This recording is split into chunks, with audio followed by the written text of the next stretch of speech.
In this lesson, we will talk about feature sample. What's a feature sample? We use it to talk about things that haven't happened yet. Hali sodir bo'lmagan ish harakatlari haqida gaplashganimizda, ya'ni kelasi zamonda sodir bo'ladigan ish harakatlari haqida gaplashganimizda biz feature sample ni ishlatamiz. Feature sample bu kelasi zamon hisoblanadi. Demak, kelasi zamonni biz yasashda biz fe'ldan foydalanamiz va fe'ldan keyin fe'lning o'z shakli ishlatiladi. Avvallari shell ham ishlatilgan, lekin hozir shell faqatgina so'roq gaplarda taklif ma'nosidagina saqlanib qolgan, boshqa har qanday holatda fe'ldan foydalanamiz.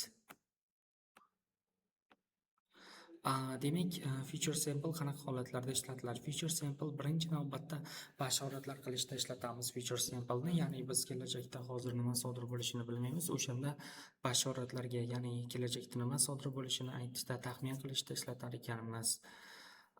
I think it will rain tomorrow. O'ylashimcha, ertaga yomg'ir yog'adi. Bu bashorat hisoblanadi. Undan tashqari suhbat davomidagi, ya'ni avvaldan qilinmagan, suhbat davomida qilingan qarorlarga nisbatan ham ishlatishimiz mumkin. Bundan misol keltiradigan bo'lsak, masalan, siz kimdir do'stingiz yoki kimdir bilan suhbatlashyapsiz, do'stingiz biron narsani sizga taklif qildi va siz o'sha narsani qilishga qaror qabul qildingiz. Bu suhbat davomidagi qaror hisoblanadi va will orqali, ya'ni feature sample ishlatish orqali biz yasaymiz. I'm hungry, I will make sandwich.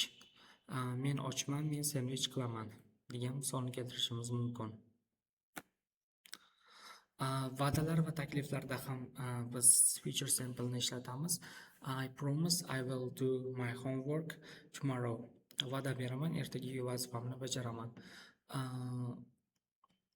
Yoki bo'lmasa I will help you to finish your project. Kimdirga nimadir narsani taklif qilishda ham willdan foydalanar ekanmiz. Xo'sh, avvalgi darslarimizda ham ko'rganimizdek, will bilan ko'pincha biz going to ni chalkashtirib qo'yishimiz mumkin, lekin e'tibor berishimiz kerak.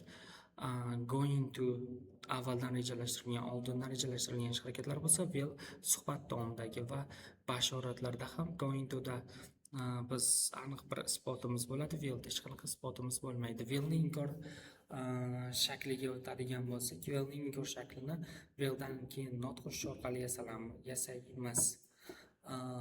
It will not rain tomorrow. Ertaga yomg'ir yog'maydi. Yana qisqartma shakli won't bo'ladi. Savol shaklini yasashda biz e'tibor berishimiz kerak. Savol shakli bu willni igidan oldinga chiqarish orqali yasaladi. Will you come to the cinema with us? Biz bilan kinoteatrga kelasanmi? shaklida. Thank you for your attention.